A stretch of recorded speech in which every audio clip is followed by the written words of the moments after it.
So what are these exactly? Are they some type of just crystalline? Oh, did I just get blown up? Oh, no, I didn't. Something hit me. My ship's talking to me in Russian, so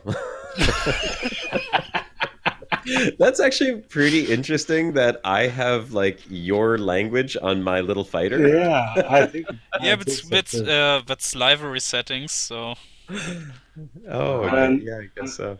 and since no one understands Russian, I think we can see the Russian challenge here. The you don't Russian challenge. understand Russian? We are right next to you. Oh no. Yeah, I think you're live now. Okay, well, let's get started. Welcome to the Distant Radio. And now tonight's guest is probably best known from his show, The Broadcast. And his very first guest 3 years ago was actually Dr. Kai, I think. I believe Um, Dr. Kai was, yeah. yeah, and he's also known as Commander 40%. That- And he has been out exploring since Distant World started 3 years ago. Is that true? that is absolutely correct. Just a week before Distant Worlds launched, actually. And he has also said that he might never come back to civilization. Ladies and gentlemen, Commander Josh Hawkins, welcome. Good evening, good afternoon, good morning, wherever you happen to be. Hi, everyone. So you made it through the traffic jams. Yep, it was just the rush hour traffic. My wife had a dentist appointment and it was delayed by half an hour, so I ended up getting home a little bit late and it just got me stuck in traffic. But here we are. Yeah, like I said earlier, another ones are in traffic and another one are drinking beer comfortably, like at Friday night. Well, I could Good, have good. probably mixed the two and drank some beer in the traffic because it was so slow. But Don't drink and drive. Ooh. yeah, they don't really like that. Even in Canada, we don't like that. And by the way, I forgot to mention, I'm Commander Henkka. This is my first interview and live show from with Distant Radio, and I'm here with Dr. Nagi. Hi, Nagi. Hello, I'm covering the video stream. That's nice. And I'm using your fighter with Josh here, and we are finally checking out some stellar phenomenons which Josh hasn't been able to find. No, I have been following your endeavors in the broadcast, and I can hear the depression in your voice when you're trying to find Yeah, these actually, things. So, while I was watching the last broadcast, I found my first. oh well, congratulations. I feel like this is a little bit of a cheat for me actually, since I was like, I'm not even gonna look at screenshots of this stuff, but here I am well, enjoying it firsthand. Nagi wanted to help you a bit because you sounded so desperate. So, Oh, it's so frustrating. I mean, how many jumps before you found your very first one? A lot, I think, A and it lot. was completely by accident. They just happened to be on my route. And the star was of an orange color, so I think it was a K class. But I'm not too sure. I didn't note that down. I see when I have it targeted, it shows up under contacts, but I don't have access to the navigation panel here, so I can't really see what it Oh, looks this like. system is Colonia, and they are known ones. Oh, okay. I So went this, here so to grab this beautiful ship that I'm sitting in right now, because I started Distant Worlds 2 in my Anaconda, and I planned on grabbing the cutter later, which I now did. well, this is a very cool looking ship. I debated getting that type of skin, the glowing ones, but just never chalked up the cash for it. Just went with the black skin. so let's get down to our long list of questions. So, tell me about yourself, Josh. Who are you? I am a human. You sure about that? I've checked. Apparently, That's it is true. I actually am a human. quite the confidence. Yes, so far there's been only a few times that I've doubted my humanity, but apparently I am a human. Well, I think you might have to be a bit more specific with those questions. What would you like to know about me? Well, you are Commander Josh Hawkins from the broadcast. Well, basically best known from the broadcast. Tell me about bit about the broadcast. How did that got started in the first place 3 years ago? Oh, Was it? that's a very good question. The broadcast was well, there was no broadcast when I first left off on my exploration mission. So, as you said, before the very first Distant Worlds began, I had heard about Distant Worlds, and I decided I'm going to go on a little exploration journey, and I wanted to document it. So I started kept capturing some video footage, and I thought maybe, possibly, I might meet up with the Distant Worlds expedition, but it was a little hard for me to commit to being uh, set to such a structured schedule. So I took a bit of a different direction, and I was flying off in space, and I had just started making a couple YouTube videos, and I saw that there were a couple of other YouTubers, kind of like myself, just starting off. That would have been Shibuka and Turjun Starstone, and I think Dr. Kai as well had started making some videos at that point, and I thought, hey, you know what? Maybe I'll reach out to a couple of these guys and just kind of meet up with them. And Shibuka happened to be very close to where I was. We decided Yeah. to get together, and he joined me on one of my live streams, and we had a great time. It was one of the first times I'd actually interacted with another person in the game, believe it or not. And we had a lot of fun. We were doing some driving around in SRVs. We were just joking around. Some weird glitches happened, and some people said that we should do it again. And we're like, yeah, okay, let's do that again. And I'm that's I'm getting kind of where it started. some messages on Twitch chat here right now. Hashtag blame Ascorbius. Blame Ascorbius. We Is could he blame raiding Ascorbius for a us? lot of things. But by the way, since you said that you were driving with Shibuka in SRVs around during Distant Worlds, that means that you were part of Distant Worlds. No, it was just Shibuka. I'd Yeah, but actually, because Shibuka was part of Distant Worlds, that means that you were part of Distant Worlds I, because you I were with Shibuka. I intercepted Shibuka as he was on his way back from Distant Worlds, actually. Ah, So it was after Distant Worlds had reached their goal, which was to get to Beagle Point, and he was on his way back, and we had started messaging each other. We were kind of playing like a little chat game, trying to. We were taking score on who would find the most Earth-like and ammonia worlds, and then we decided, hey, why not? Let's meet up in a system somewhere. So okay. officially, no, I wasn't on Distant Worlds. I never got the Distant Worlds logo, and I wasn't on the official roster. But I guess you could say I followed it very closely through Shibuka's videos and admired what they were doing, um, and yeah, just kind of intercepted on their way home. Well, that brings up the follow-up question. Are you at Distant Worlds too? Unfortunately, not. The game's been out for quite some time. My life has changed a lot during that time, and I now work a job where I'm out of town for 3, 4, sometimes more days per week. I'm out on the road a lot. So, and when I Hmm. say on the road, I mean like on a plane and off very far from home. So I don't have the game time I would need in order to join up with Distant Worlds 2. That's fair. Mm. But there's 13,000 commanders, and I don't think that you're alone with your predicament, which means that there's not enough time to play. So, Yeah, it's something I would love to be able to do because when I see something like Distant Worlds and the amount of organization that goes into it, I think it's just absolutely amazing that people are able to coordinate an effort like that, and I certainly respect the amount of time that's put into it. As much as I wish I could come along, I feel like no matter that I'm not there, I'm always with these guys in spirit because I am an explorer at heart, and I always will be. yeah. Let's get back down in time a bit. How did you get involved in Elite in the first place? Oh God. I want to say that I was playing.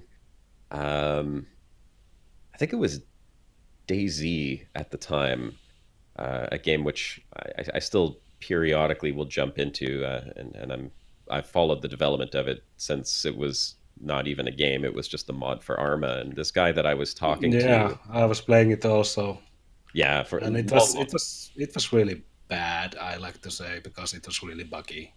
it was. There were so many bugs in that game, but that's Yeah. part of what made it fun. I actually hosted a Daisy server for a very long time, and I made some long-lasting friendships from that game. As a matter of fact, a buddy of mine who I've now met in real life for the very first time just about a month ago. We played Daisy Oh, together for many, many years, and I'm now invited to his wedding, which is going to be oh, next year. nice. Well, that's So really cool.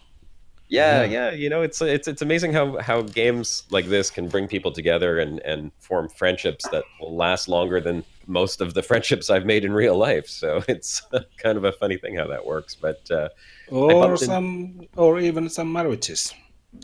yeah, this guy, yeah, or marriages exactly, and relationships. All kinds of things come from games. Um, I actually dated a girl I met in a game once for I don't remember, it wasn't very long, but there are relationships that come out of them for sure. Anyhow, this guy told me about Elite Dangerous, and I'd never heard of it before because it's mostly a UK game. I think it was more focused on the UK community because that's where it started. But I always loved space games, and I played Eve Online for years. I still do play Eve Yeah. Online once in a while. I think I have skills training right now. Actually, I just haven't checked them out in a long time. I pay the subscription. Um, but he told me, he's like, oh yeah, there's this game coming out, and it's a one-to-one uh, Milky Way galaxy. And I was like, what do you mean one-to-one? He's like, oh, there's like hundreds of billions of star systems that you can explore. And right away I was like, how come I've never heard of this before? And I looked it up, and sure enough, on their website, there it was, Elite Dangerous one-to-one Milky Way galaxy. I was like, holy crap, this is incredible. And I bought it right there. And Yeah. it was when it was still in the beta, but it was the mercenary beta, I think it was, where you got like the special ship of some kind. I don't remember what it was Yeah. exactly, but I jumped in, and at the time we only had a little pillbox of a galaxy to explore. They hadn't yet opened up the whole galaxy because it was just a beta. But Oh, so just it that, was limited in the beta. yeah, yeah. They expanded it a couple of times, I believe, during the development. So at the point that I had jumped in, it was a pillbox. I don't remember how. Actually, when I say pillbox, I mean pill shape. It literally was like a pill shape.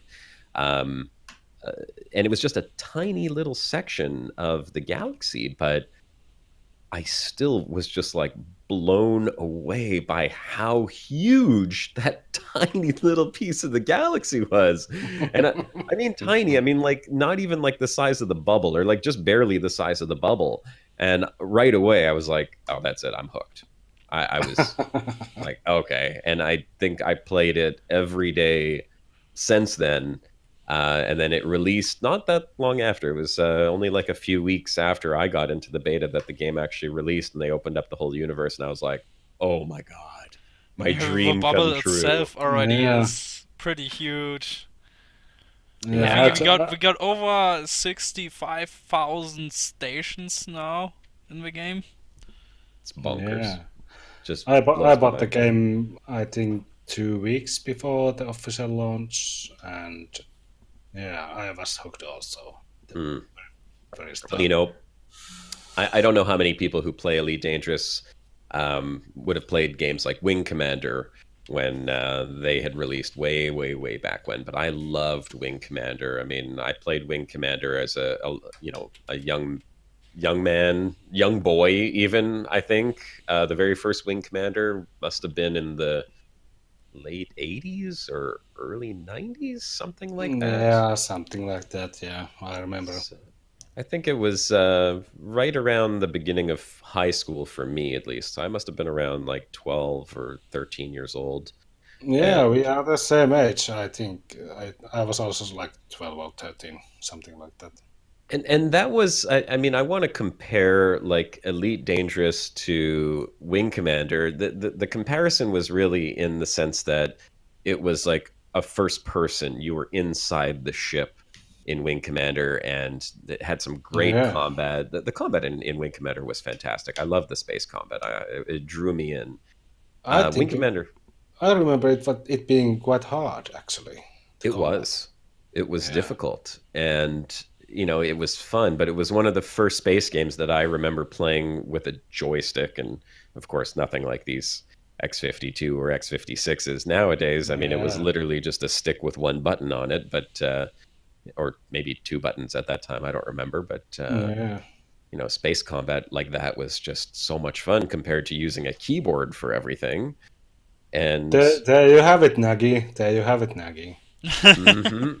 You have to have a joystick or as you can't play Elite with keyboard. And a lot of people do. I was really I'm Yeah, I'm not surprised I'm not playing it with a keyboard. I'm using it as an addition. I'm playing with a controller. I'm just busting your balls. when I went to. So I was invited by Frontier to go to PAX as an ambassador for Elite Dangerous, and I had a great opportunity there Wait, to wait, not wait, wait. just. How did that happen? Well, you know what? This was kind of like in the prime of the Exploring the Milky Way Galaxy series on my YouTube channel was really taken off, and a lot of people knew about that series, and the broadcast I think had just started, and I don't remember how exactly it started, but there was this like, call out for ambassadors for people to come out to Boston and represent Elite Dangerous and kind of like demo the game. And I got in touch with the people from Frontier, and they're like, "Oh yeah, absolutely!" And they invited me and Shibuka actually. We both went to PAX, and we got to Yeah, meet I the whole remember. Frontier team. I remember. It was great. It was really cool getting to meet these guys who built the game that I was like in love with, and we hung out with them. I got to meet all kinds of Elite Dangerous players, and we had all these stations set up at PAX that was kind of showcasing a new joystick that was being released that worked with Elite. It was a relatively inexpensive one, but most of the people that came in were actually using keyboard and mouse to play the game. And I knew this because I asked them. I'm like, "So, you used a Hotus before?" And they're like, "Oh no, we use a keyboard and mouse." And most people, I'd say probably like 80% of people, were using a keyboard and mouse. And I just can't figure out how they do that in a space game. Yeah, It's like well, trying to play Dark Souls with keyboard and mouse. That's absolutely what cancer. what comes to PAX, I think when you're in a strange environment, you want to use something comfortable like keyboard and mouse because you have no idea about the bindings. Yeah, that's So I true. think the keyboard and mouse was the comfortable option. And I got to use that joystick, and I got to tell you, when you're used to a certain set of key bindings, and then you go onto a Hotus and you try to fly in Elite Dangerous, it's confusing. Yeah, when I bought Elite, I tried the training missions for 15 minutes and I ordered my first hold as I couldn't stand keyboard and mouse. So, Yeah, I didn't even go that far. I actually had a gamepad, and I tried playing with the gamepad, and I couldn't do it. I was like, there's just too many surface controls on this ship to play with a gamepad properly. And I was like, that's it. I'm mhm. going to go buy a Hotus right now. And 4 years later, there's so much stuff to bind. I'm Mm. I just trying to learn my X56 now. There's so much stuff to bind and to learn. My head is so It got even more confused. with recent updates. Yep. Yeah, yeah, Yep. I think you need a Hotus for your Hotus, actually. yeah. With all the key bindings now, it's like you do need a second Hotus. That Otherwise, is you why just I use a keyboard in addition to my controller. Because I got keys that I can bind. yeah. And you know what? Honestly, I can't recommend this enough, but voice attack is a great addition to a Hotus because there's nothing wrong with using the keyboard as well. I do it plenty, but when you add something like voice attack in there and then just bind those key bindings to a voice control, it makes it even more interactive because you can kind of imagine like it's your ship's onboard computer, and it's really cool just being able to tell the ship to jump or drop out of frame shift. Or it's a really neat addition. Yeah, I have heard many times how well Astra obeys you. It's really fun. Astra, are you there? Astra, are you there? Astra. Yeah, I have heard how well it works. I didn't say it was perfect. I got a question here in Twitch chat from Commander Scorpius. When is the next episode of Exploring the Milky Way Galaxy coming out? Soon, TM. By the way, that's another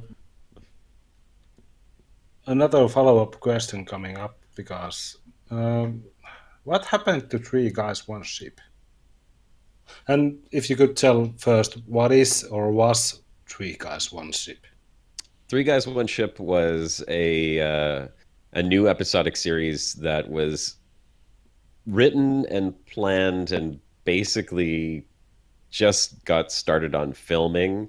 The concept and the script was all there for an entire series. Well, the first season of it, and it was going to be Turjun and Shibuka and myself. As some of you probably know, Shibuka ended up having a baby. Turns out he was pregnant. Wait. Which answered a lot of questions. You know, the high-pitched voice. I'm a real boy. I'm a real boy. You know, that was just us. That was him trying to convince us that he wasn't a woman. But no, it turns out Shibuka was pregnant and had a baby. And, you know, again, that real life kind of got in the way of gaming, as often does happen as we get older and other priorities sort of take place of our gaming time.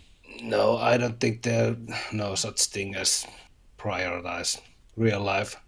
Well, I can tell you that the script is there. We literally have an entire season of Three Guys, One Ship.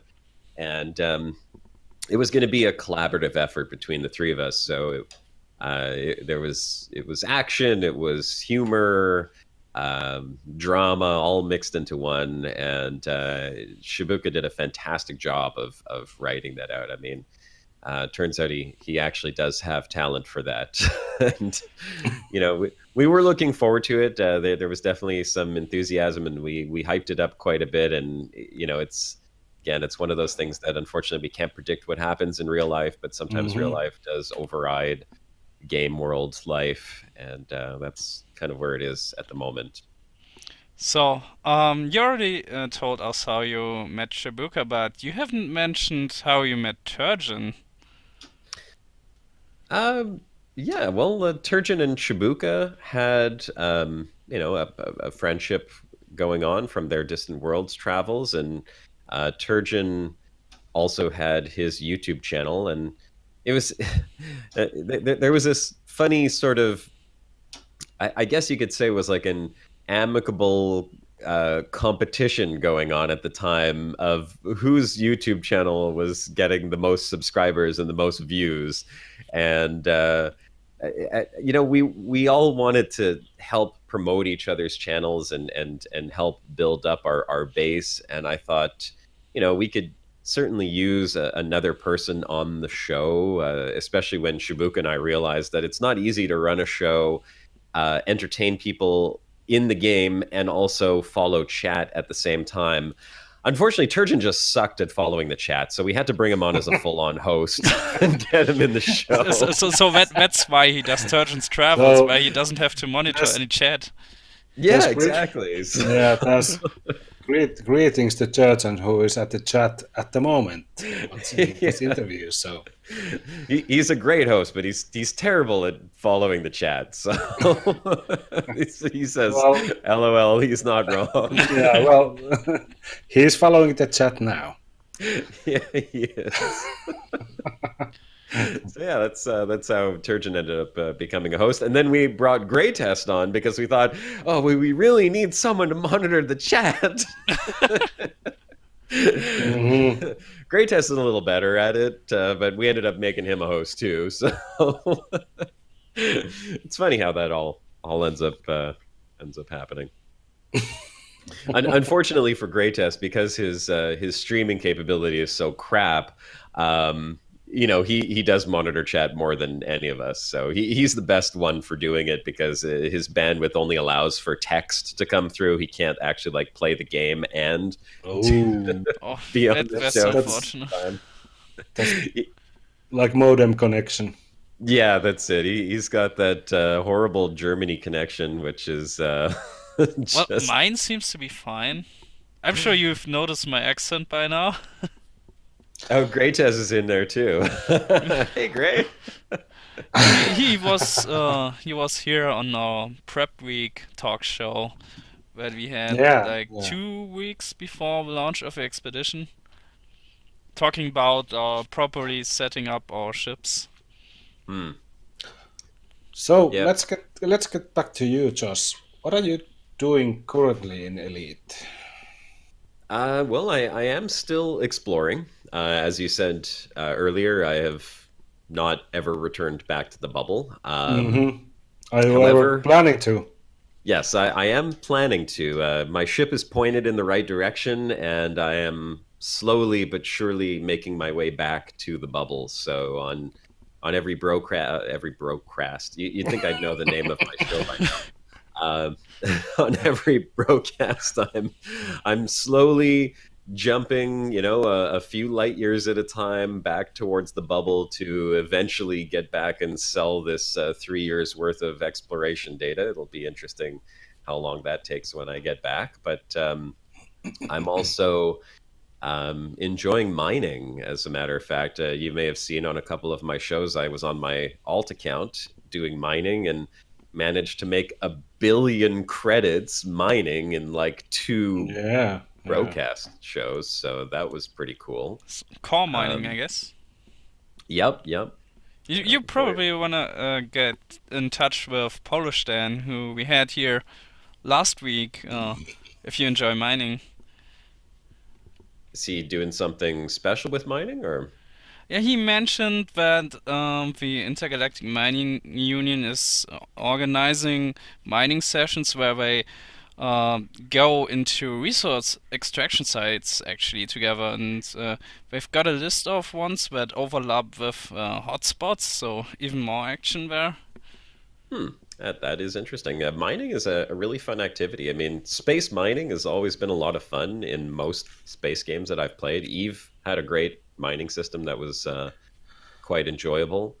Um, the original mining in Elite was pretty simple, but the first person aspect of it is what made it really cool compared to Eve Online, where you just kind of launch your little mining drones and they do their thing. Being able to fly around the asteroids and drop into an asteroid belt or like a ring around a planet was just like amazing.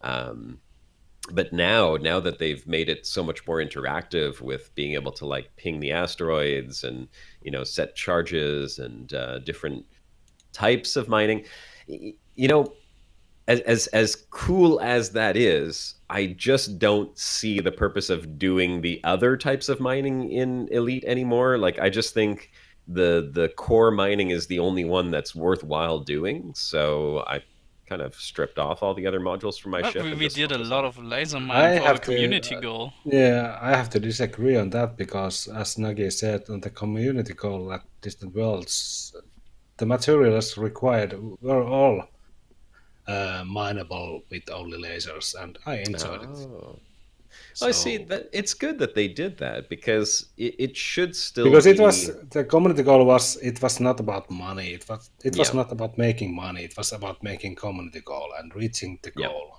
And I think that's the reason why Frontier decided that the materials should be all laserable. Yeah, it's good that we do that as well. For me, mining was always a means to an end. Getting enough money to have a decent exploration ship. That's why I had done it in the very first place on my main account. Um, it seemed to make a little bit more money than trading, which I wasn't particularly good at. But I think that was just due to a lack of in-game tools for finding proper trade routes, and I wasn't really interested in using the third-party tools as much. Did I you think join any of the gold rushes? no, I never did. I didn't particularly like those sort of gold rush. I wouldn't go as far as calling them exploits because they don't exploit the game so much as And they are not because Frontier said so. They are exactly working as intended, so they are not working as exploits. intended until they decide that they need to fix them. Yeah, Yeah, yeah. kinda. Well, I made Trade Elite with the Gold Rush, and I don't feel Actually, bad I about didn't. that. I made Trade Elite by. Actually, I can't show it on stream because I'm here in the region where I actually did that. So, I'm in Colonia right now, and there's a system nearby with a kind of funny name. It's called Diggy Diggy.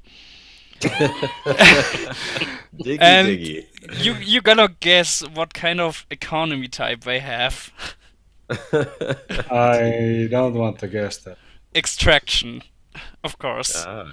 Of course. And they got palladium delivery missions, but you can take to Colonia and to one of the mega ships here, the Dove Enigma, which is very easy and quick to dock on because it doesn't have any maze slot, but it has large pads. Hmm. So it's just 2 jumps in a fully loaded Type 9. So really good money making here in Colonia. Charles, Palladium. Charles, who is Commander 40%? Who is Commander 40? Well, that is me, Commander 40%. That's of course due to the fact that I have 40% left in my hull. I have fallen victim to distraction several times while streaming and exploring simultaneously. I do not credit myself with being an excellent multitasker, unfortunately.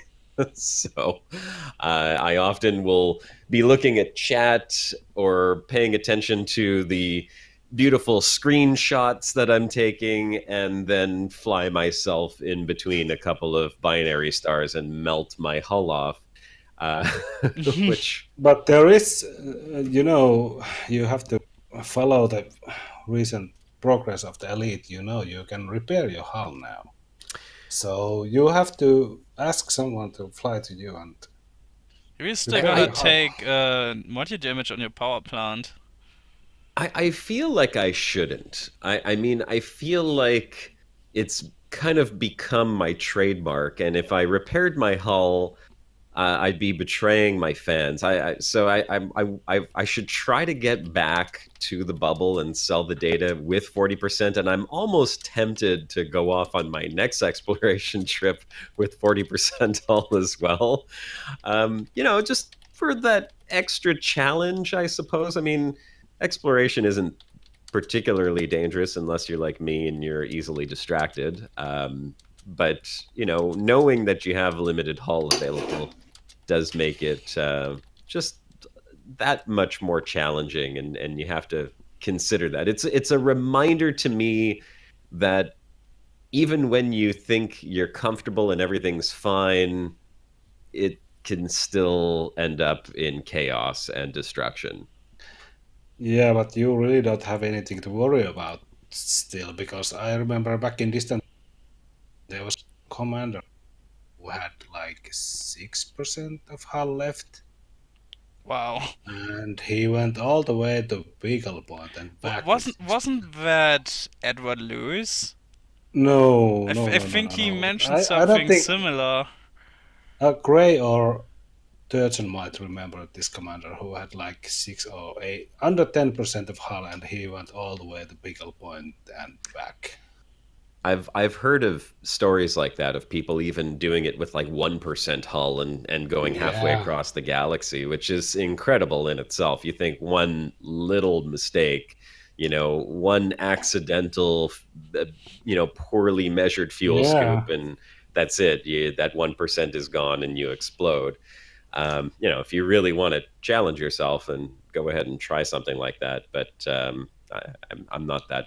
I'm not that daring. So I think 40% is a nice buffer. I've accidentally gotten a bit too close on several fuel scoops before, and dropped out, or even doing something as silly as starting a module repair on my frameshift drive while I'm in frameshift, and then just like dropping out and taking 1% Oh. damage. So Yeah. Scorb says Oxy takes every ship to Beagle Point without a canopy. I know another commander who did something a bit more extreme than that. Henkka, you know him too. There's some people who are very gutsy. I wouldn't do it. I mean, just the hassle of having to constantly re-up, it's not worth it. I want to enjoy my exploration, not be stressed out all the time. Yeah. That's the fun of exploration. It's beautiful. It's relaxing. It's like you're just flying around and enjoying space. If you're the type of person who wants to go outside on a beautiful summer night and just stare up at the stars, I mean, that's Elite Dangerous, right? It's just like a beautiful summer night every single day. Yeah, you have like 100% of relaxing and enjoyment, and when it reaches zero, you die. So Yeah, exactly. So, Josh, what's your motivation in Elite? What keeps you jumping? Well, hoping that I'll be the first one to discover something interesting. You And know, now even Nagi ruined the stellar phenomenon's views. Aw. yeah. Well, Well, it's there are a it's lot of not. different ones actually. Yeah, So this is that's just one it. of them.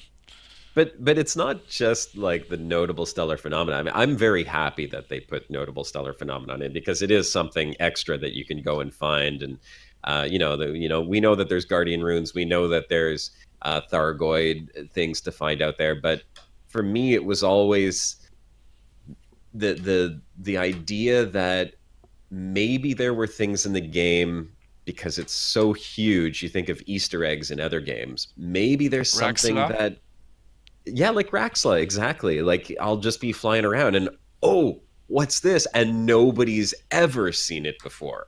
So, we've been involved on the broadcast, at least in some, first discoveries, especially when it came to the Thargoids and Guardian stuff. We try to be there at the forefront of all of that, and Oh, be the first people on site. have you noticed that we got a new kind of message from Fargoids that people are currently trying to decipher?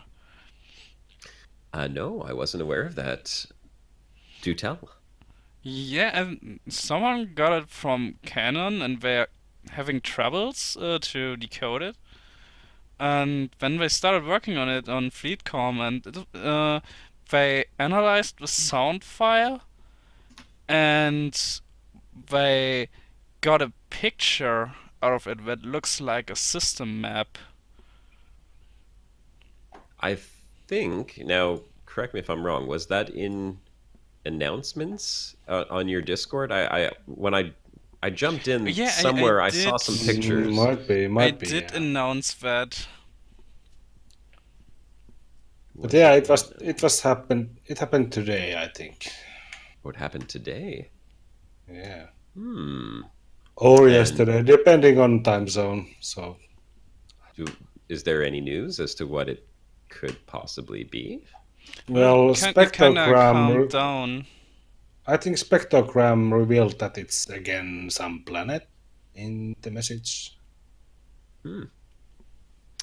Well, I mean, I'm sure most people saw some of the images that were data mined of what could or Yeah. may Oh, or you mean the ones that Yamik posted? yeah, I think they were posted by a few people. Yamix had it up on his channel. I don't know if it's still there. I don't see why he would take it down, but there was some stuff that had been data mined. So and obviously Frontier is always working on new kind of cool things to add in. So that's kind of what keeps me going is maybe those first discoveries, maybe possibly finding something new out there that nobody's seen yet. Which brings me Yeah. to one question. What vessel did you choose to explore in? The ASP Explorer. That is what I've been flying for the past 3 years. An Ooh, unengineered original ASP Explorer with nothing on it at all other than wow. the out of the box components. And you That's still because love it. that's because 100 years ago when you left, there was not other any ships than ASP Explorer, so you had So no choice. you really have been Yep. out here for 3 years. Yeah. Yeah, I got the original ASP to prove it. And one day I'll go back. The engineering stuff, I think it's really cool. Being able to modify your ship and make it better for exploration, but the people that are going for like the huge jump range and stuff now to access parts of the galaxy that we couldn't before, I didn't even know that existed. Honestly, when I first had set off, there was no engineering, so it was like you could only go to places that you could reach. Now that they're available, I might engineer my ship before I head off again, so that if I want to go, even further, maybe to the extreme edges of the galaxy, I'll be able to do that. And But you Well, you use you are really very welcome to join DC2 when it starts next time. and you still wanna go in the ESP, or do you wanna maybe try some different ship? I've been debating that. I've looked at some of the new ships, and I think it would be very cool to take out one of the newer ones. The crate. Which one is it that looks kind of like it has the rear end of the Millennium Falcon? It's the Phantom, The is Phantom, it? yeah. I think both of them. Both of They them. are. I heard that they can make decent exploration ships, but I'm still really enjoying the canopy view from the Asp Explorer. Just the big glass bubble in the front of the ship, so you can really soak in all of that sky. And it's much more pronounced, of course, when you're in virtual reality. And I think that's But you can probably have the same view in T9. you could, but it's not one of the greatest exploration ships, I don't Oh, think. hush now. It's perfect. Maybe if it was engineered, yeah, you could probably turn it into a great It's, exploration ship. I love my T9. It's perfect. Oh, Spooky's saying that I'm in one of Drew's books. I believe I am. Yeah, Yeah, I a think couple of you us are are. in Reclamation. Hmm. I have read that Wait, book. you're wait. I have read Reclamation. I may have to read it again? What? Reclamation was the first one, just to make sure we are talking about the right book here. The Reclamation was the latter book. No, Reclamation is the first, Premonition is the second one. Ah, okay. So Premonition, yeah. I have Premonition right behind me, lying there on my sofa. I haven't started yet, but I'm about to do that. I have to say I liked Reclamation maybe a bit more than Premonition. It was quite confusing, Premonition in parts. I need an audio book. As many of the viewers of the broadcast know, and this is why we have Grey Test there to read the chat. I'm not big on reading, unfortunately. I like listening. I'm a big audiobook fan, but yeah, paperbacks don't have much place in in my world, unfortunately.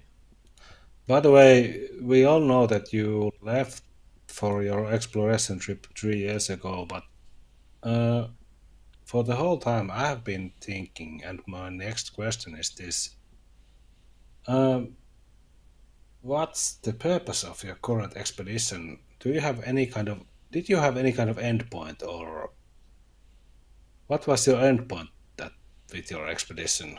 You know, there was a goal. Um, my goal was to get to the other side of the galaxy. I thought And how far did you get? I made it about three-quarters of the way there before I turned around, and it wasn't through my real life choice that I wanted to turn around. I actually had full intentions of continuing on the exploration ship trip, but it was actually the Exploring the Milky Way Galaxy series and the way that the story changed that had me turning around and going back to the bubble. So it's a funny thing how that Ah, all worked out. The story in my fictional series changed my real life goals for myself in the game, and so you So could say your end. You either way, you didn't reach your endpoint, or your endpoint changed. yeah, that's it. And that's one of the reasons why I'm not in a rush. I enjoy exploration, and the idea of going back to the bubble, as cool as it is to think, hey, how much money will I get from selling all that exploration data? There's a part of me that is going, well, I don't really need the money while I'm out exploring, and what am I going back to the bubble for exactly?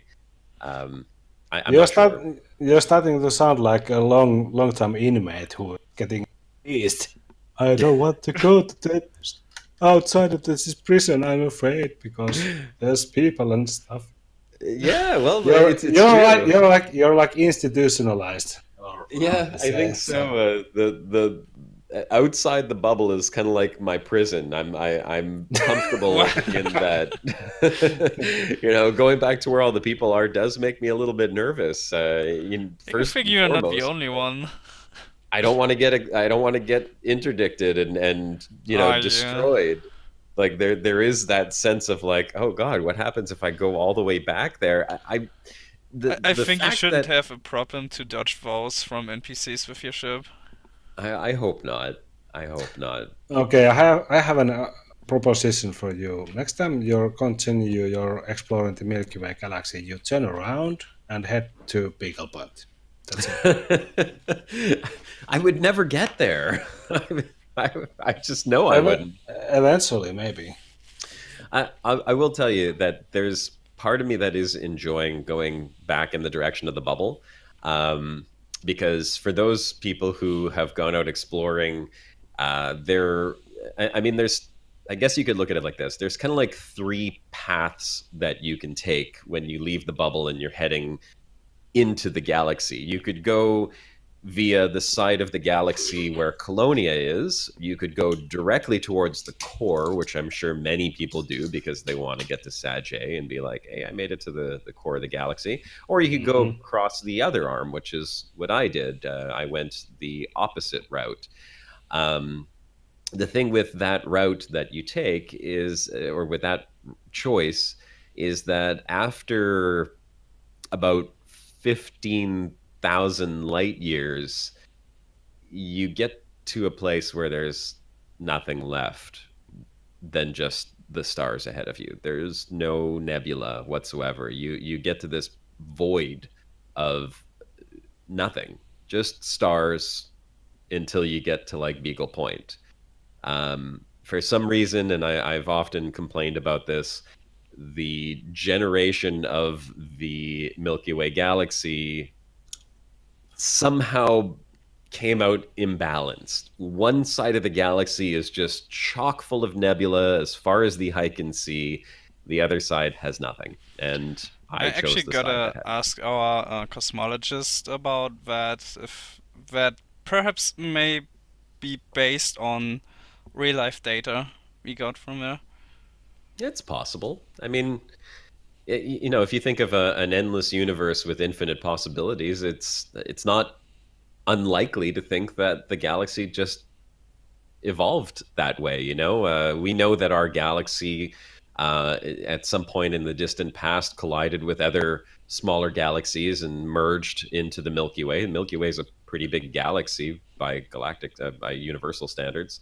And it's because we cannibalized some other galaxies. We see evidence of that in space. We Mm. see dwarf galaxies and globular clusters that remain from other galaxies that were cannibalized by what is our Milky Way.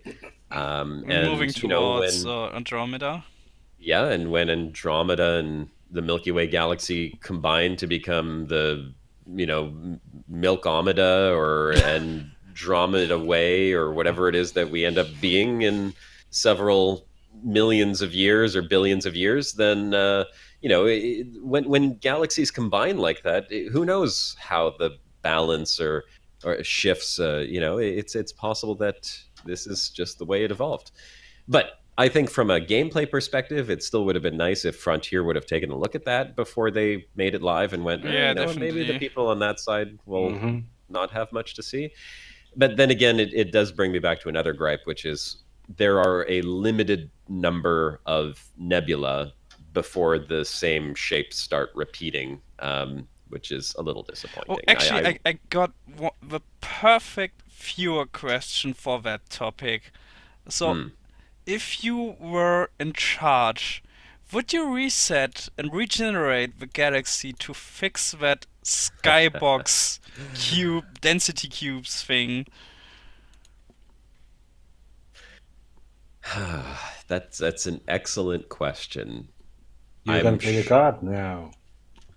Yeah, if you think about it from a gameplay standpoint, it would probably mean that all data would be reset, which Hmm. I don't think anyone would ever go for. Too many people were out there, with tagging their names on things that they would hate to see those lost. You would Um, make a lot of new friends with that. yeah, right. Hmm. Um, well, certainly you'd have a lot of people messaging you. I don't know if it'd be friendly messages though, but Hmm. adding in more nebula or just changing some of the nebula to be a little bit more unique, I don't think that's such a bad thing. If you look at the galaxy and then look at the nebula, there's a very limited number of unique nebula shapes. Very limited. I mean, you could literally count them on two hands. After that, every nebula just repeats the exact same shape across the galaxy, which doesn't make sense. So I can accept there being a higher concentration of nebula on one side of the galaxy and a void on the other. I do find it a little bit immersion breaking when I finally get to another nebula and I look at it and I'm like, oh, it looks exactly the same as the last one. So it's a bit disappointing, but you know, they're still beautiful when you're inside them. I haven't even noticed that, but if you take a look at your ship's paint wear, you can see that the ship sides are copy pasted. The paint wear. Hmm. Yeah. Your ship's paint is worn exactly the same from the both sides of the ship. So Mirrored, that's basically. yeah mirrored. Yeah. Yeah. So that was for me one of the biggest gripes with Frontier copy paste. There's That's there's that's a like lot of those. yeah, that's like so weak, so lame. So I'm sure we could probably spend hours talking about the little things in the yeah, game let's that we just like, oh, why did they do this? Why yeah, did they do let's that? let's let's and not. and I have, watched the broadcast, the history of the broadcast. There's plenty of episodes where I do that. Hey, I have watched every episode there is for the last 3 years, so I know everything you have said. That is awesome. That's so cool. I Thank even remember the topic you talked about with Dr. Kai in your first program. You talked about boogers. you. I don't know why I remember that, but you talked about boogers. And Yeah, that so, sounds like a broadcast, all right. yeah, Well, we've certainly had some interesting conversations over the yeah, past few years. yeah. And actually, Dr. Kai, I think, was the first to talk about boogers, and you didn't know what they were, and he had to explain what they were. So, Well, No copy pasting in the broadcast, that's for sure. Every Hmm. broadcast is a unique show. Um, is there anything you're still looking to experience out there? Oh, wormholes. Ooh. Keep That's hoping to find one of those. that's a tall order. Yeah, would be pretty damn cool though. Hmm. I mean, if I were to find a wormhole, I think I would be pretty thrilled because obviously that Hmm. would be a Oh first. yeah, totally. But I keep Would you thinking, would you want to know where you end up before, or do you rather want to be surprised? I'd probably be surprised. I would risk all of my exploration data unknowingly jumping into a wormhole just to see what happens. Imagine if that wormhole would take you back to the bubble. Oh no! Oh That would be the no! biggest troll ever. It would be like, oh, you bastards. Yeah, you bastards. That would be a big troll. Oh my god. And then you can't go back because it closed right behind you. Yeah, Hmm. right. Yeah. Yeah, wormholes would probably be something I would love to find. And aside from that, another civilization. Like, oh my god, I've been wishing and hoping, and that's part of why another motivator for me that keeps me going is and again one of the reasons why I jumped to that side of the galaxy because I figured there were less people exploring that side, but hoping that I would drop in on a system and see some NPCs, or some aliens or something. Of course, never happened, but you know, Yeah. Not I was kind even of Guardian hoping also. ruins. what was that? Not even Guardian ruins. Well, Guardian Runes, I'm look. Do we want to say copy paste? Because we could say copy paste for Guardian Runes too. Yeah, we can. Granted, the Guardians set those up as like communication relays or something, right? So yeah, okay, maybe it was like a seed ship that just kind of planted them all on these Did you planets, but say communication relays? well, That's is that's it? that's interesting. Well, Michael, you're listening, right? You know what to do. It could be useful for Uh, broadcasts. Turjun is asking if you are doing a Dutch challenge while you're here, but I don't know if we are doing Dutch challenge. I was thinking of doing Finnish challenge. But I don't have any Finnish phrase for you to I could do say. a finish challenge. Maybe later. We have one question in Discord. Do you know how many light years you have traveled on your expedition? Oh, I honestly, I don't think I could tell you. I don't check that often, to be honest. I mean, it's I was You did take a screenshot of your stats, right? Before you yeah, I started. had I had started with logging every jump too. I was using Captain's Log, which is still here on my desktop, mind you, and I haven't. Interestingly enough, I haven't opened it up. With one of the life changes that kind of changed the amount of hours I was playing Elite Dangerous. I had most of my life packed into a storage locker, and I didn't have my second monitor set up, and having Captain's Log open while I'm playing the game and alt tabbing out to put notes in on a system just didn't seem very practical. So I kind of had stopped using it at that point. But at one point, I was logging my exploration journey religiously and keeping notes on how far I had traveled and all that. Does Captain's Log has this 3D map of your route? I don't know. Because at Discovery has this really cool 3D map, and I love to checking my own travels from that. So if you can, I really can recommend it, Discovery, because it has the 3D map and it's really fun to watch your own travels from that. That would be really cool. I mean, here, I just opened up the very first because I have two versions of Captain's Log now. It had updated to Captain's Log 2.0 at some point during my exploration journey, and I just opened up Captain's Log 1, the first one, and on this one here, I actually have 3,604 star systems that were logged up until the point where I switched over to Captain's Log 2.0. So just to give an idea, I mean, that was 3,600 jumps. And I switched over to Captain's Log 2.0 a long, long time ago. So this was maybe the first year of my journey I was using this one. Do you have all your logs still with you in your PC locally? Do you have all your logs intact? Apparently, I have the captain's logs.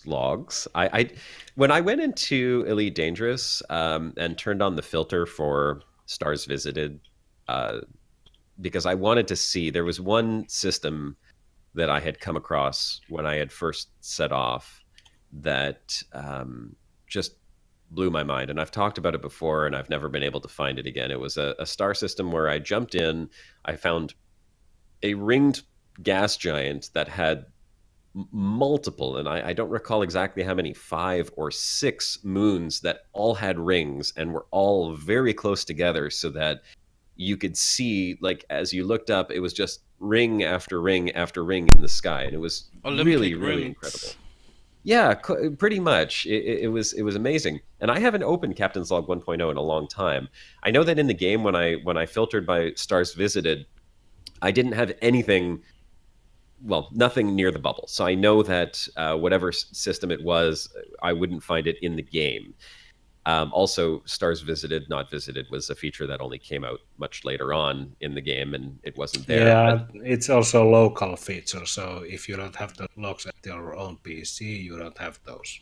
But opening up Captain's Log right now and looking at my logs, I actually see jump notes and system notes that I wrote in here. And this is going back to my very first jump out of HIP 100449. So I might take a look through here and see, because like I have notes like here, my first fully scanned system. Like I could tell you which one that was. My very What was first in there fully is a scanned more system. interesting question. What's that? Sorry. What was in that system that made you fully scan it? Well, here I could tell you. It was 1 high metal content, a high metal content terraformable, a water world, another high metal content, 2, 3 icy planets. I guess that was it. It was 7 planets. Fully scanned. Yeah. I don't know why that one was my first fully scanned system. It was 68 jumps from my original starting point, but it might have been that, surprisingly, even 68 jumps out of the bubble, I was still coming across systems that had other people's names on them. So, But you still have those notes and can actually tell that. I have no idea what my first fully scanned system was. yeah, it's funny how yeah, I want to see, because I'm having trouble pulling up the notes. I could see that there is a note here, but I can't read what the note actually is. Oh, here. I'm currently 2,045 light years from Sol. So far, there's been nothing special to see, but a lot of Class M stars. So tomorrow, I set my goals a little further, and we'll try to make it another 1,411 light years to the Bug Nebula, a Wolf-Rayet star surrounded by a glowing blue planetary nebula. So yeah, I got some interesting notes on these.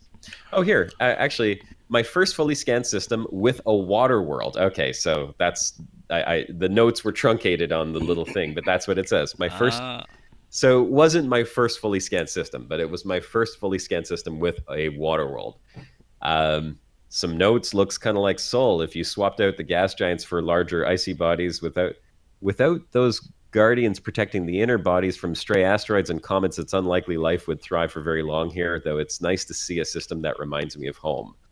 So I'm going to have to go through here and see if I could find that one that has the ring systems. There's actually some nice notes where are you planning on releasing them to My the notes? public? Yeah. I don't know. I mean, just looking through, I do have notes on interesting phenomena that I saw. Um, like this one, probably the single most profitable system I've come across so far. Almost every world was terraformable. I won't tell you where that is because I might still get a Yeah. first discovery on it, even though that was in 2015. Yeah, but Galaxy is so It's huge. it's it's it's gone by now. It's gone. 2015. That's It's it's Yeah, it's stacked and backed. it's still unlikely that someone else got into the same system.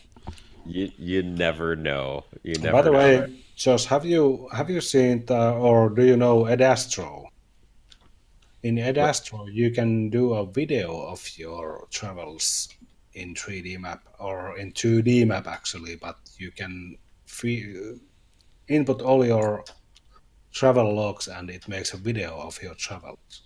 Very interesting. Nope. I can put a link in the Twitch chat and you can check it out. You just upload your journals there and makes a video of your travels. Also, is another tool that I checked out recently.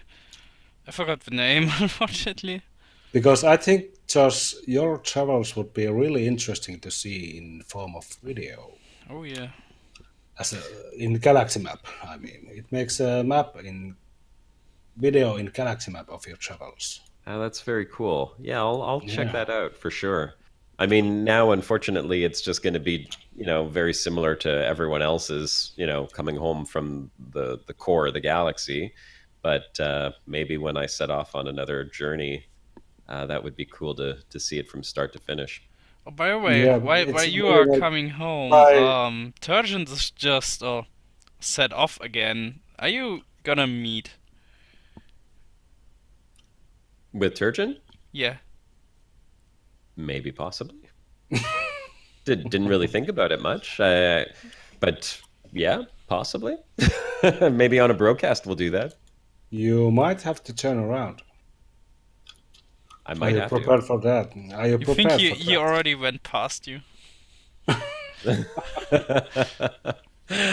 Simpal is asking, have I done much combat? I have done a considerable amount of combat. When I started Elite Dangerous, it was combat 100%. I made a bit of money doing combat, but it was always in smaller ships because I didn't have enough money to buy anything bigger than, let's see, I was in a Viper for the longest time. And then eventually I went into a Vulture. And that's about it. But that's all the combat I've done. Let's step outside from exploration for a while. What are you doing when you're not exploring?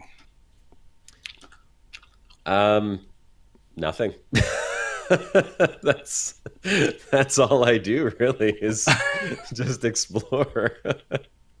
But you do have. I know that you have an account, so you use it sometimes for broadcast. The other Shenanigans. account, yeah, the other account was mostly for doing activities on the broadcast, which we haven't done in a long time. I got pretty frustrated with how difficult it was to organize and coordinate activities for all the people that wanted to be involved because we were doing And events. it still is. Yeah, it just when you think about it takes an hour just to get everyone into the same instance. We were doing Well, 3 hour broadcasts, right? yeah, So the broadcast used to be a 3 hour show, which in itself was already a long show, doing 3 hours of talking, and then we would take an hour and a half just to get people into the system, into the same instance, and then since we brought the broadcast down to 2 hours, we would have to literally organize it and have people start coming into the system an hour before the show, and that's also hard to coordinate. So we just oh, I just blew up your fighter, Nagi. Sorry. Doesn't matter, I can restock here. Uh, so far, what was your coolest discovery?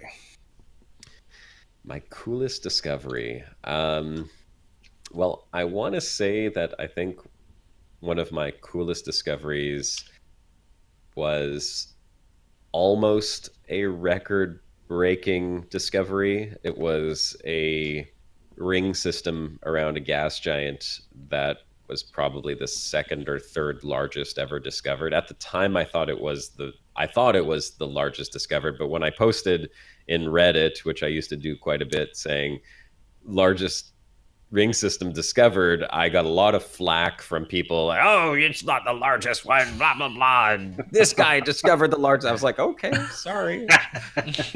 So you don't follow ego.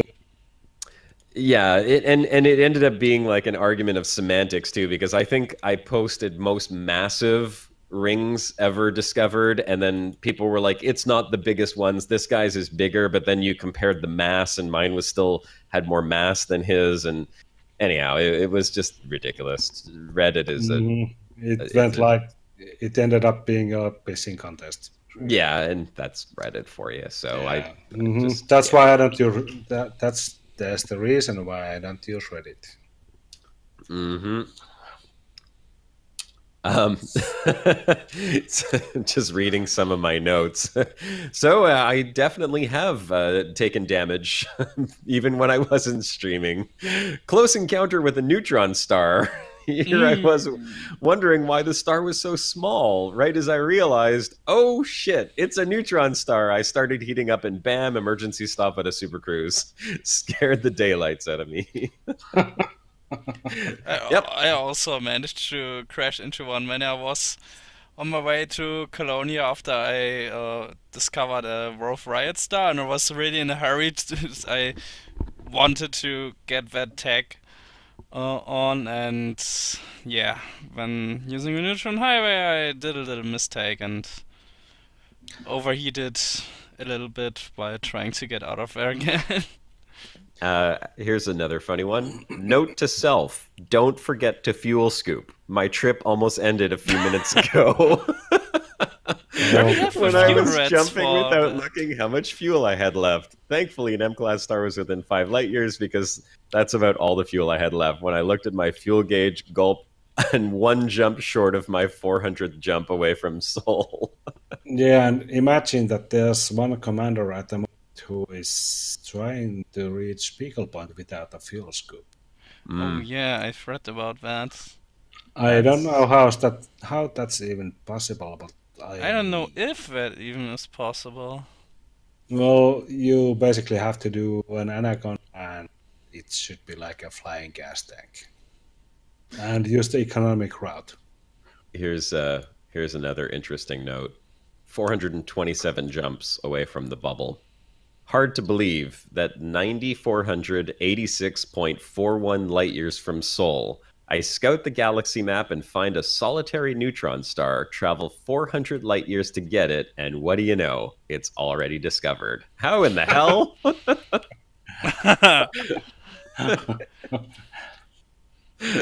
Yeah, that's it. That's the way it goes, ladies and gentlemen. And 10,000 light years away, still coming across discovered. I really have to prep you for the really harsh fact that when you eventually get back to the bubble and start selling your data, you will not get any first discovered tags because all are taken because you have been out there for so long. So Yeah, imagine that. 0 first tags. yeah, there's no Josh Hawkins anywhere in the galaxy. Wouldn't that be depressing? By the way, how do you like the new exploration mechanics? Oh, I like them. There's a few things that I miss about the old exploration mechanics. Although I think it's for the better. Like, okay, so with the old ones where you just honk and then looked at the system, I could very quickly look at the details of the planets and see if I wanted to go explore a planet. I didn't have to scan every single one in order to look at the details of it. So it made identifying interesting places to go fly to quicker. Hmm. But then it didn't make sense necessarily to just fly out there just to put my name on it, because I had already seen what it was. So it was like, no, well, do I really need to fly out there? I see that that's an interesting thing. I had the data available. Now I feel like I'm actually actively discovering them, which is cool. I still think that the system can be refined a little bit more. Same as the mining. I think that there's, Yeah, and the cherry picking is still as easy as it was before. So you can still cherry pick if you want. yeah. Like with the mining, I would love to see a filter for the pinging. Like maybe you want to look just for one particular type of, material, so you can set your ping to just filter asteroids with that rather than, That would be really cool. I Hmm. mean, makes sense, right? Like we Although it can. would make core detection a lot easier because there are a lot of new minerals that are only in cores, and if you set a filter to them, then yeah, you would just see the cores, and that would make it a bit too easy in my opinion. Hmm. I would like to see a filter option to exclude all the asteroid belt findings when you hunk a system because it's really annoying when you hunk a system and you get 10 minutes of asteroid belts Yeah. running in your screen. Nobody cares about asteroid belts. Why they are there in the They first place? they're a little weak. Not gonna lie, the asteroid belts are a little weak because they're not even really belts, are they? Yeah, no, no. It's like They're- a cluster of a few asteroids. Yeah, have you ever dropped to those? They are really just few rocks there. I did. They make for some interesting footage, I suppose you could say. But yeah, I mean, there's not much to them really. If they were actual asteroid fields, would be kind of cool because they do look different than what you find in rings around planets. Hmm. Yeah, Yeah. also I You think know, rings are kind of flat. Hmm. yeah, that's it. The rings are flat. The asteroid, well, if you think about it, actually, asteroid belts would certainly be not quite as flat, but they would still be similar to, maybe not. I'm trying to think now, like real science. Maybe if someone's listening that can confirm this.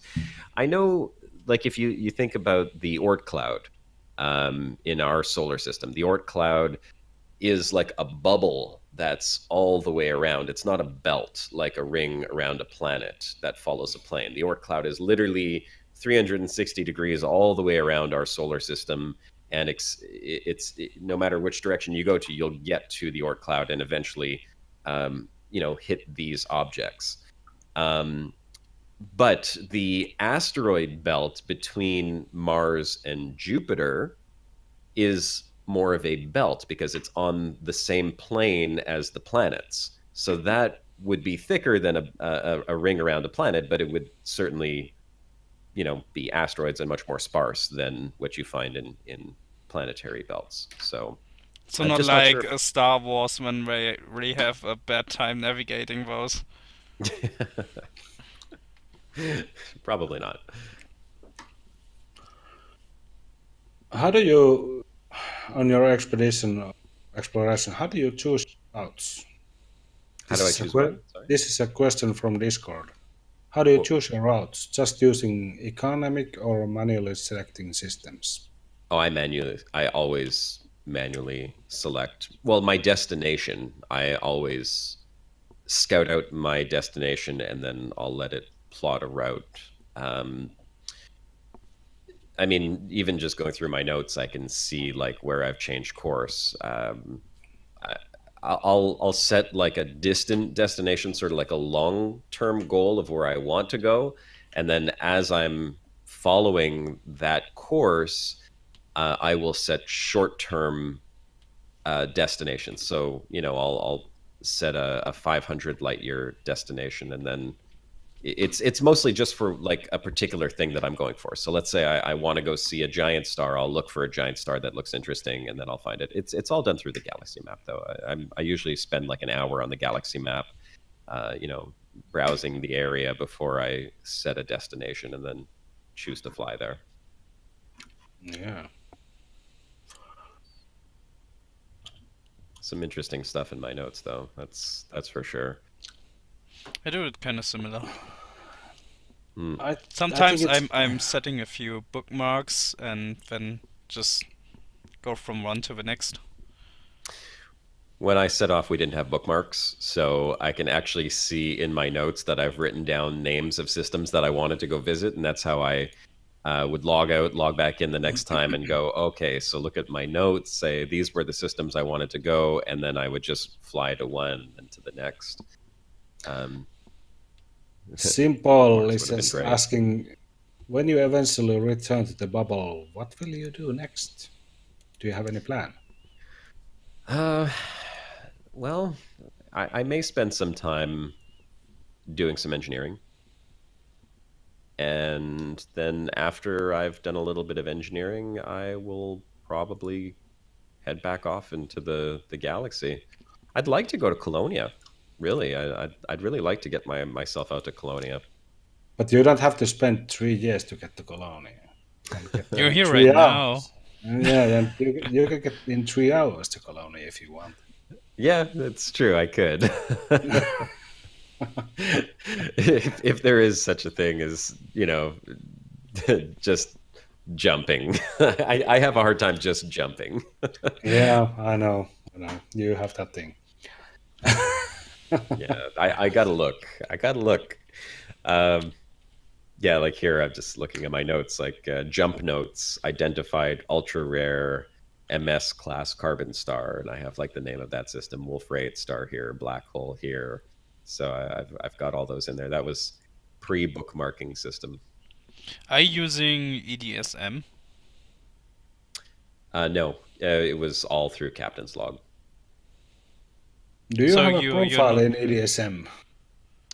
I don't know. I might have used EDSM at one point, because before I picked Captain's Log, I had gone through a few of them, but I really liked the way that Captain's Log worked with the visual interface, and you just clicked on the type of planet it was. They improved that, of course, with Captain's Log 2.0, but at the time, it reminded me a little bit of Star Trek, their interface, like the oh wow, what do they call it now?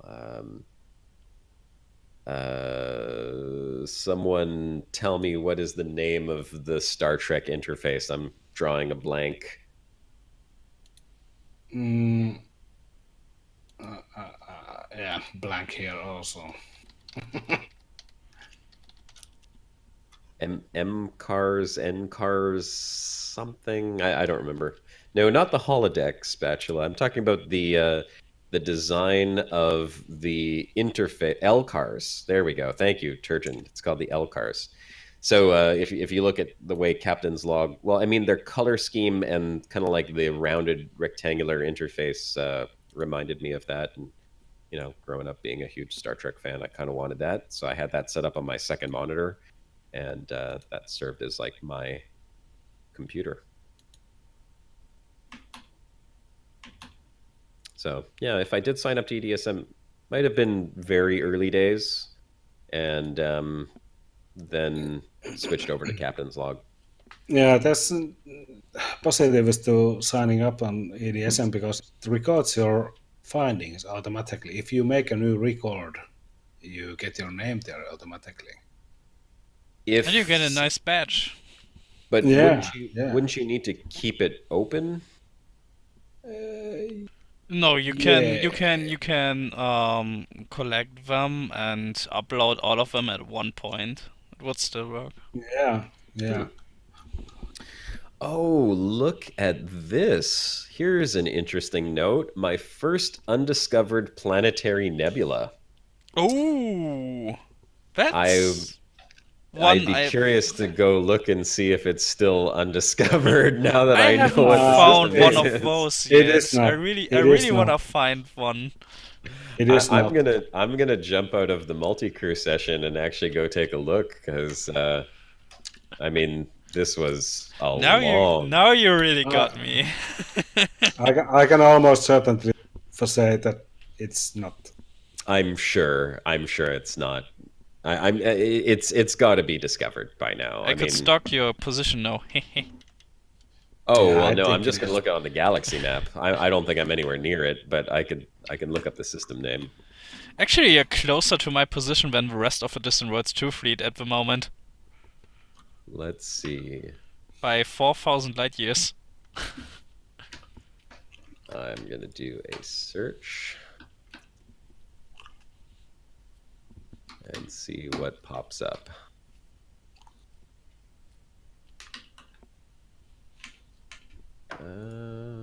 Tension. Yeah, I know. I need the whole name though. What is it? You can try with the beginning. It always needs the beginning. Okay, here it is. Oh boy. Going into the system. It's discovered. Oh.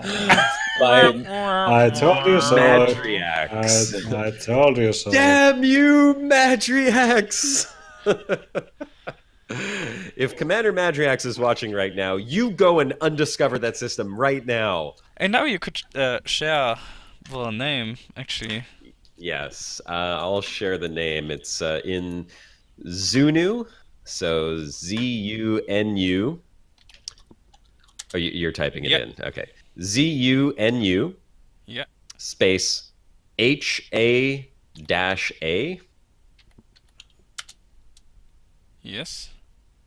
space E144.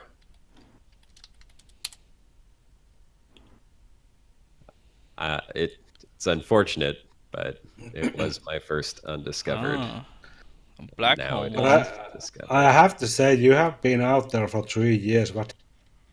Yeah, I discovered that one. Let's see. The log says I discovered it March the 2nd, 2016. It's gone. Yeah, I can say it already. It's gone. long gone. But it was a cool Mhm. one. Black hole system. But I have to say, back in when we left DC 2 years ago almost, I found some Earthlights, and I bookmarked those, and I followed the whole year when if someone has found those ELVs, Hmm. and luckily many of those didn't were found, so I got to keep those. I have here in my notes a system that in the system notes I called it Sawtooth Canyons. And I remember this system very well. Unfortunately, the footage of me flying through it no longer exists, and I wish it did because I lost about 20% of my hull in those canyons taking a pleasure cruise through them. It was a very interesting place.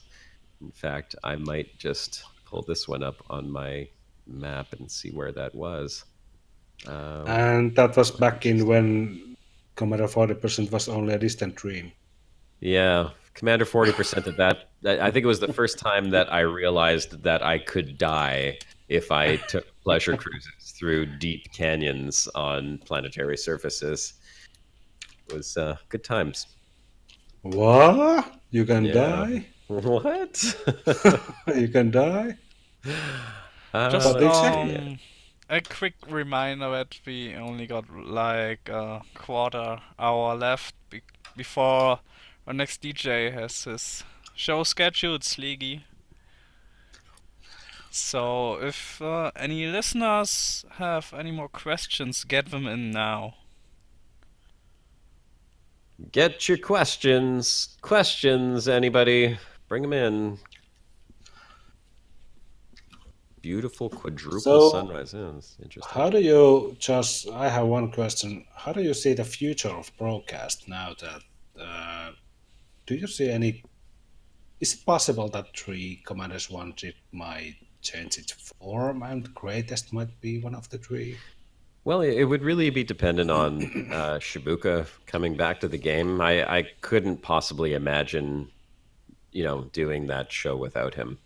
Yeah. Uh, he was the brains behind the script, and he and I had both come up with the concept of it together. And as cool as it would be to see it come to life, I just can't imagine it come to life without him in there. But now you don't have to find any more stellar You have Well, found them now. yeah, yes and no. there's more out there, I'm sure. Yeah, there is. And there's also those danger phenomena which can attack the ship. Well, that's it. That's why I'm a little nervous to find them. Yeah, and they say that exploration isn't dangerous. Yeah. Yeah, And watch out for those lightning ones. They can actually damage you. see, I don't know how you would determine whether they were lightning ones or not. Oh my God. Sorry, I just found another undiscovered planetary nebula in my notes, and I went to it, and guess who's discovered that one also?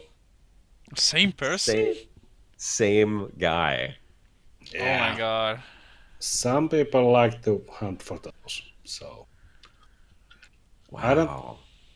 I wouldn't be surprised if there wouldn't be any planetary nebulas left in the game. Oh, I'm Yeah. sure there are somewhere. Well, yeah, I mean, after 3 years, people have probably found a way to scour the galaxy map. But I mean, I had such a hard time just finding them in the And first place. I don't know how some people are able to spot them well, like that. Elite has been for 4 years, and Well, I really found a there's Wolf Riot that's relatively between Colonia and Seg A. You might think that one has been discovered already after 3 years, but it wasn't.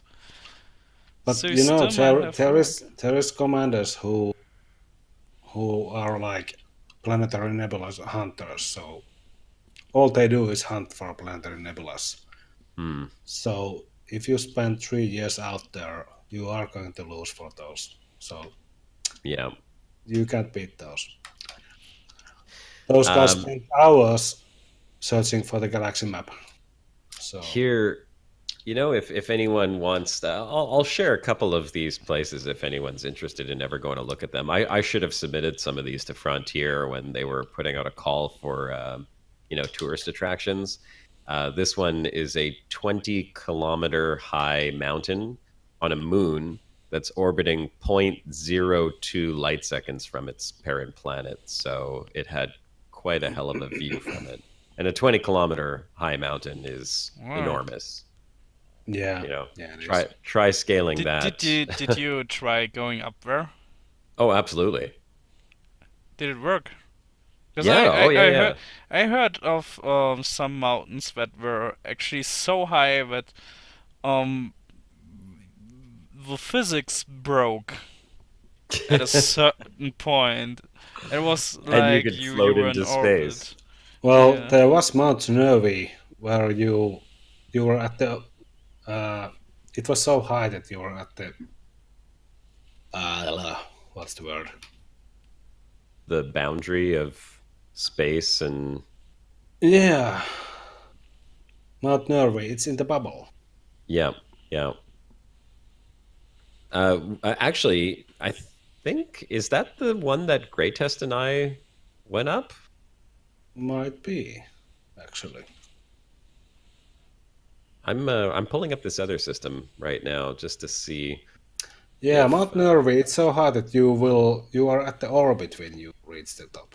So Greatest is still in chat. He can confirm because we went on quite the mountain climbing expedition once, and I feel like it was that one, but I don't recall. and I think also that Frontier nerfed the Nervi some point. So I'm not sure. He's saying Yes. that was Mount Neverest. Oh, Mount Everest. Ah, Yeah. almost. That's not the same one, I guess. No. Or the name also implies that it's very, very high. It Oh yeah, it appeared. was in Norway. Greatest. It's in Norway. You know what? It's interesting when I'm looking at these systems that I've discovered, because a lot has changed now, right? Even it could be this one here. It does have a very big mountain on it, that's for sure. I'm gonna have to go and revisit some of these systems at one point in the future. You know, just kind of like go explore. Some of Ladies these and gentlemen, Josh Hawkins isn't coming back to Bubble. He's back to set his findings.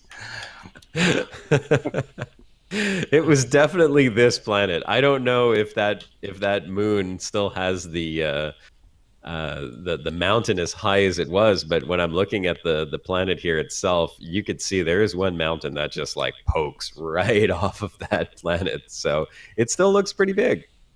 Mm-hmm. It still looks pretty big. Yeah. I would have to share this screenshot for you to see it, but it doesn't look super impressive on the screen, but it's a lot more impressive when you see it in person. I imagine. I got a question from Jabberwocky. Have you been out to Vegas Reach, or is it permit locked for you? Which one? Vegas Reach. Vegas Reach? I don't know. Where is that? Vega? VEGA? Yeah, W. like the guy, Drew Vega. Oh, WAGR. Wager's Reach. Sorry. Yeah. Okay. No, I don't think so. Let me see. Also never heard about that one, I have to admit. I remember hearing about it, but I don't think that I was. No, it doesn't even pull up anything on search. Wagar. Must be an area, not necessarily one system. Here, if I post this in Discord, this screenshot, where should I put it in your Discord? Oh, photos. Photos. There. Okay. Yeah. So it doesn't look particularly impressive, although you can see it at the bottom of this screenshot. It's the bottom right of the planet. You could see the mountain poking off of it. Oh yeah. Yeah, well, Vegas Reach is an area galaxy in the Right. north. Oh. Northwest. One of is it the named region? Yes, it's a name of region. Vegas Man, Reach. I have to go into the It's codex for that like- one, I think. Northwest region. So I don't think that Josh has been that far. Northwest. out in Oh yeah. No, I don't think I have been. because it's quite close at the outer arm, and there's what else is there? Hold on. Either I'm being stupid or not finding anything called that. But yeah, it's no, I don't think that Frontier named it after Vegas Reach. Oh, It's okay. in EDSM, it's Vegas Reach. Yeah, okay. It's the northwest quadrant. I try to find it, but I can't. No, it's not even in the EDSM actually. Oh, there it is. It's there.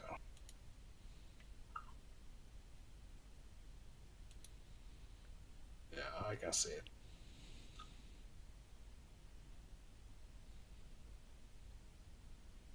Damn EDSM, what's wrong with you?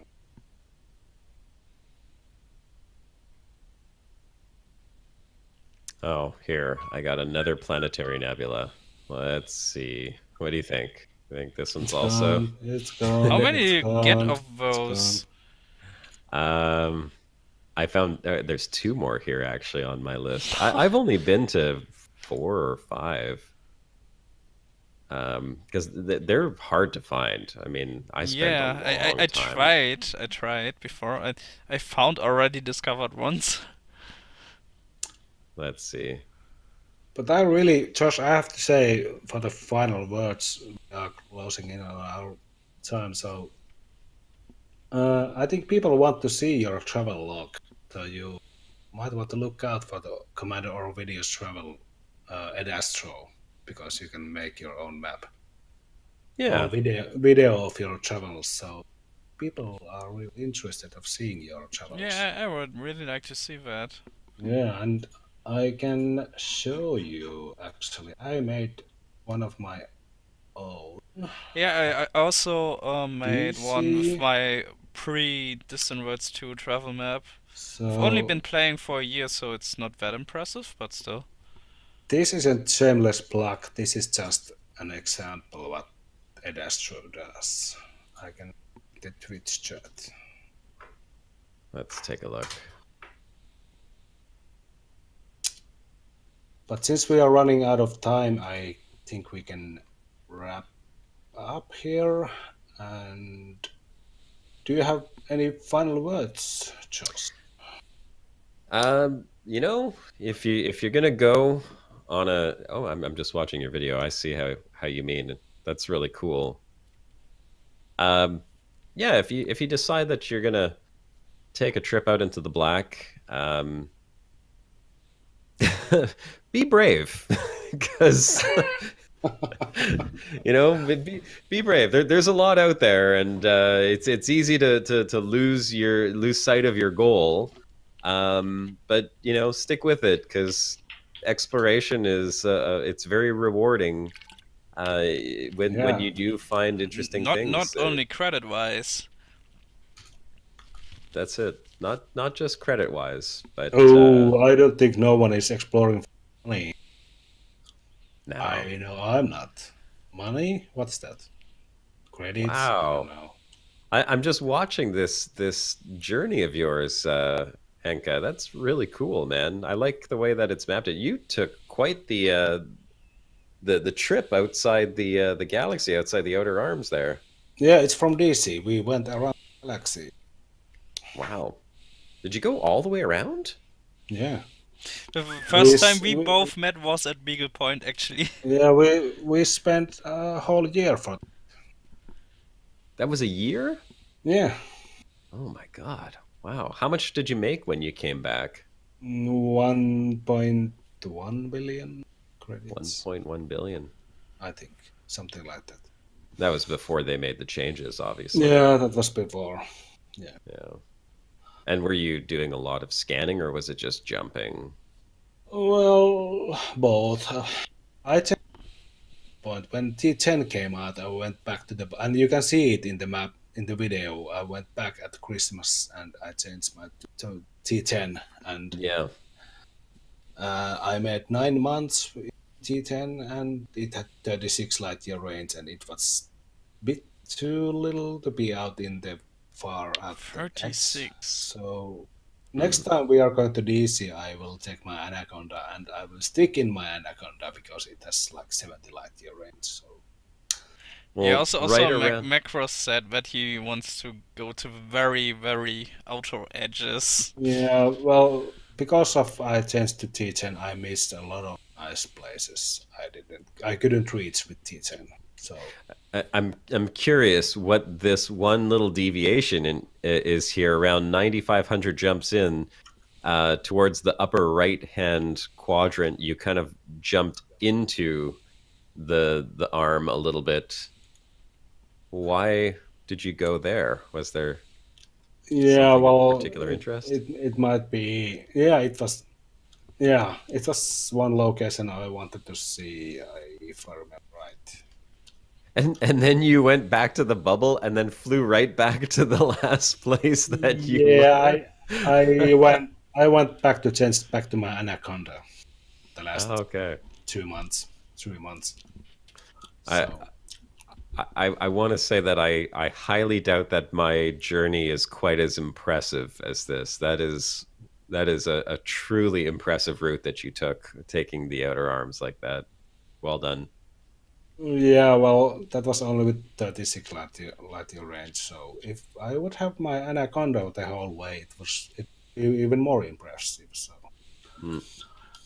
I had to skip a lot of waypoints because of the range. So next time I'm going with Anaconda. Well, thanks a lot for having me on, guys. It was great hanging out. It was nice having you. Yeah, thank you for coming here. No problem. So sadly we have to wrap up here, but I think you guys have a broadcast tomorrow. Yep, Maybe. we do. Broadcast 3 p.m. And here's your chance to do your shameless play. Yeah, anyone who wants to come and join the broadcast, it's going to be over on my YouTube channel. You can find it on YouTube. Just type in Commander Josh Hawkins, and hope to see you there. We'll probably be continuing the journey of looking for notable stellar phenomenon. God Yeah, wishing damn you it, luck on I'll that find one. some on my own, I swear. Wishing you luck on that one. I Thanks a will lot, guys. post the broadcast link to the Twitch chat so people can join you tomorrow at what time? 3 p.m. Eastern time. So that would be like 9 p.m. GMT. Can Well, look at we came our on at schedule. 5 p.m. Eastern today, so what was that? 5 p.m. was 8 p.m. Can look So at it's, our it's schedule. 8 p.m. so it would be Yeah, there you go. 8 p.m. GMT. Yeah. That's it. So- I should know that. Commander Josh Hawkins, everyone. So, thank you. Thanks a lot, guys. Commander Thank Josh you. Hawkins And signing tune off. in next week for DJ Truthsayer. Yeah. Goodbye. Goodbye. Okay, you're clear.